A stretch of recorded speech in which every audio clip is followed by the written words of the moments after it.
নন্দীগ্রাম যে শুভেন্দু অধিকারীর গড়, সেখানে গিয়ে অভিষেক বন্দ্যোপাধ্যায় শুভেন্দু অধিকারীর বিরুদ্ধে এবার তোপ দাগলেন। তার সেবাশ্রয় যে স্বাস্থ্য শিবির রয়েছে অভিষেক বন্দ্যোপাধ্যায়, সেখান থেকে শুভেন্দু অধিকারী যিনি বিরোধী দলনেতা তথা নন্দীগ্রামের বিধায়ক, তাকে উদ্দেশ্য করে তিনি বলছেন বিজেপি যে বিধায়ক রয়েছে তিনি নাকি কোনো কাজের খতিয়ানি দেননি গত 5 বছরে। কিন্তু অভিষেক বন্দ্যোপাধ্যায় কি এটা জানেন এই 15ই জানুয়ারি 2026-এ তিনি যে মন্তব্য পেশ করছেন ঠিক তার 1 বছর আগে অর্থাৎ 5ই মে 2025-এ বিরোধী দলনেতা শুভেন্দু অধিকারী তিনি তার খতিয়ান ইতিমধ্যেই জনসাধারণের কাছে পেশ করেছেন।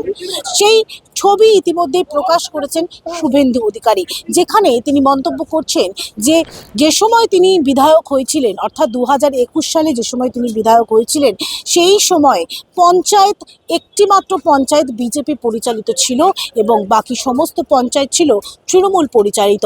সে কারণে অধিকাংশ কাজই হয়েছে বিজেপি পরিচালিত যে পঞ্চায়েত রয়েছে সেখানে। কিন্তু কেন জানেন, তার অন্যতম কারণ বাকি যে তৃণমূল পরিচালিত যে পঞ্চায়েত ছিল সেখানে কিছু অংশে দেখা গিয়েছে অনেকেই টাকা নিয়েছেন কিন্তু কাজ করেননি, আবার অনেক অংশে দেখা গিয়েছে যে তারা টাকা পর্যন্ত নেয়নি। তার কারণ এটা বিজেপি বিধায়ক, সেই কারণে।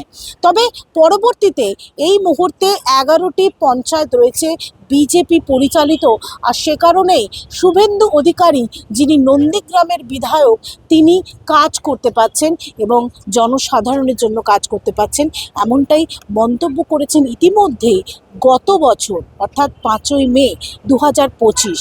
এই মুহূর্তে পিছিয়ে রয়েছেন হয়তো অভিষেক বন্দ্যোপাধ্যায়, তার কাছে কোনো খবর নেই হয়তো, কারণ তিনি যে মন্তব্য করেছেন তৃণমূল বিধায়ক যখন ছিলেন নন্দীগ্রামে এই শুভেন্দু অধিকারী, সেই সময় নাকি তিনি তার কাজের খতিয়ান প্রকাশ করতেন, কিন্তু বিজেপিতে আসার পর নাকি তিনি কোনো কাজ করেননি আর সে কারণে কাজের খতিয়ানও তার কাছে নেই, এমনটাই মন্তব্য করেছেন অভিষেক বন্দ্যোপাধ্যায়। যদিও বা তার পাল্টা প্রশ্নের উত্তরও দিয়েছেন বিরোধী দলনেতা শুভেন্দু অধিকারী।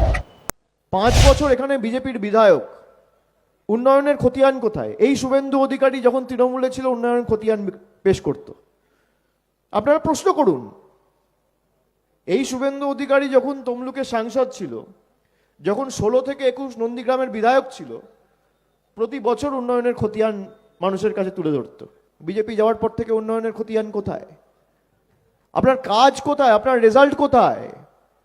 আপনি যে বুক চাপড়ে 1956 বলে বেড়ান, আপনি 1956টা কাজের হিসেব দিন 5 বছরে।